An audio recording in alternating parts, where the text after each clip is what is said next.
Aujourd'hui, on se retrouve pour une séance qui va être, ma foi, très intéressante. On va résumer le Daily Recap numéro 87. La séance date du samedi 11 janvier et on est parti sans plus tarder. Alors, la fin de séance a été un peu spéciale parce que voilà, j'ai skip 2 exercices. Pardon, excusez-moi, mais du coup, on va directement commencer à résumer les hip abductions.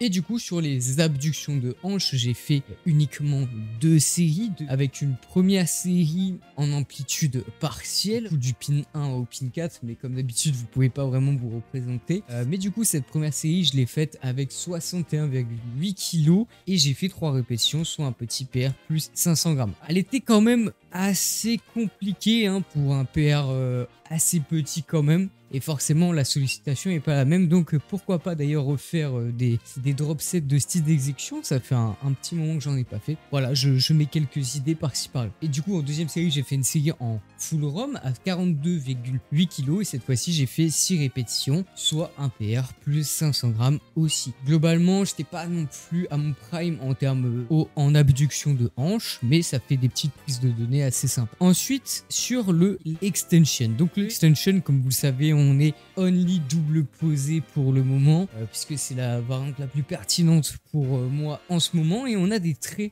bons PR puisqu'en première série on a un 45 kg x 8 soit un PR plus 6 kg sur le 8RM et en deuxième série j'ai fait un petit 52 kg, donc là on descend beaucoup dans les rep range et j'ai fait 4 répétitions avec 52 kg, donc on pourrait abuser en disant que c'est un PR plus 13 kg mais on va pas le faire, ça serait un petit peu faux, mais pour autant ça constitue une très bonne prise de données. Hâte de voir ce que ça va donner sur la prochaine séance volume du coup, puisque le 39 kg n'est plus réaliste du tout, donc je pense que je ferai 40 kg et ensuite un truc à 30 kg. Et pourquoi pas une série à 20 kg histoire de détruire mon âme. Et ça pourrait être marrant à voir pour le moment. En tout cas, le tableau bouge très bien. Et à voir aussi le transfert que ça aura sur la variante en touch and go classique. Mais bon, pour ça, je vais attendre au moins de rattraper quand même pas mal les perfs classiques. Maintenant, on va pouvoir parler du leg curl assis. Donc, leg curl assis penché en arrière. Et donc, bon, bah là, c'était relativement simple hein, quand même de compléter des petites données puisque le tableau reste relativement vide. Et donc j'ai fait une première prise de données à 60,1 kg où j'ai fait 5 répétitions et j'ai fait juste une deuxième série avec 55 kg où mon objectif était donc d'aller pourquoi pas chercher ce 50 kg, mais au final j'en ai fait que 8, donc on s'en rapproche mais on n'y est pas encore. C'est surtout le temps de prendre en main l'exercice et après il y aura des gains à court terme assez importants. Et donc ce leg curl assis était en superset avec des adductions de hanches et les adductions de hanches du coup elles étaient en full ROM et pareil des très bonnes perfs en full ROM hein, puisque en première série j'ai fait un 52 kg pour 2 répétitions en sachant que mon 2RM doit pas être beaucoup plus haut en adduction classique, il doit être autour de 55-56, donc 4 kg de différence avec autant d'étirements en plus finalement, mais c'est quand même relativement intéressant. En sachant que j'ai failli taper la troisième aussi à 52 kg, voilà. Et en deuxième série, on a un PR plus 2,3 kg sur le 6RM, puisque j'ai fait un 6RM avec 47,3 kg. Et ça permet de déloger une petite case, de regagner finalement une certaine linéarité dans le tableau. Mais là, vous voyez qu'il y a encore pas mal de choses à aller chercher hein, dans ce tableau. Il y a plein de trous au final, que ça soit en séance volume ou en séance force. Donc, ça sera l'occasion d'aller remplir tout ça. Et maintenant, on arrive à l'exo le plus infâme que j'ai, le plus dur que j'ai dans cette séance, à savoir de la leg press. J'en ai pas fait beaucoup non plus de la leg press, mais là je peux assurer que elle me démonte bien la gueule. Elle me démonte bien la gueule et j'ai aussi eu des bonnes prises de données, comme on va pouvoir le voir. En première série, du coup, j'ai fait mon 2RM avec 95,3 kg. Après, j'avais pas forcément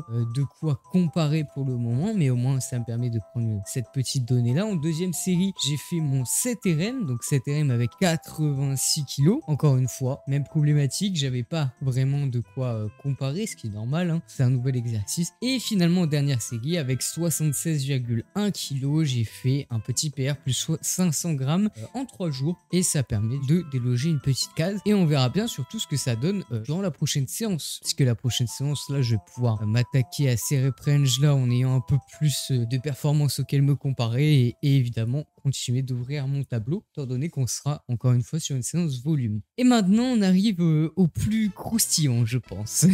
On arrive sur El Famoso Hip Thrust. Vous l'avez probablement vu en miniature. Voilà. Il y a une perf ma foi fort sympathique. Bah, on va la voir tout de suite hein, évidemment. Au Hip Thrust, je monte et je fais ma première série effective à 281 kg. Et oui, pour assurer finalement un petit PR plus 1 kg comme je le fais très souvent. Donc là, au final, je pouvais m'envoler sans avoir peur de me brûler les ailes étant donné que j'avais déjà assuré un PA. Donc ma séance était rentable. Vous me connaissez, en plus je l'ai satellisé. Donc j'ai décidé, si proche du but, de charger 300 kilos. 300 kilos. Ah, 3000 kilogrammes on the bar. So, I did it. Est-ce que je l'ai fait? Bah évidemment mec, 300 kilos c'est quoi? C'est de la merde, c'est du caca. Donc évidemment que j'ai passé 300 kilos. En fait, je suis beaucoup trop fort. Donc en fait, on peut marquer 300 kilos. Voilà. 300 kilos. 300. C'est gigantesque 300 kilos. Et dire qu'il y a des gens qui deadlift cette barre. Genre, c'est vraiment une... moi, je pense, en vrai, vous me laissez 2 mois, c'est bon. 2 mois, je le fais en tradi snatch grip. Je le fais en zercher. C'est un PR plus 20 kilos. Et ensuite, en deuxième série, dans les chaussettes, mais ça m'a pas empêché de faire un 261 kilos x 3, soit un petit PR plus 1 kilo. Donc ça reste relativement chill. Et finalement, en dernière série, j'ai fait un petit 220 kilos x 6, un petit PR plus 2,5 kilos qui sera probablement délogé lors de la séance volume. Hein. Je ferai certainement un 222,5 en première série et mon objectif ça serait d'aller chercher le 8 RM, ça serait pas mal, et si possible de rajouter une répétition, mais c'est relativement difficile. Et ensuite on verra bien pour le reste. Voilà, sur ce, comme d'habitude, si jamais vous avez des questions, l'espace commentaire est fait pour ça. Mes DM sont ouverts si jamais vous avez des questions ou si jamais vous souhaitez qu'on travaille ensemble, que je vous aide à progresser, à casser votre stagnation avec la méthode. Merci aux donateurs de la chaîne. Sur ce, c'était Galahad.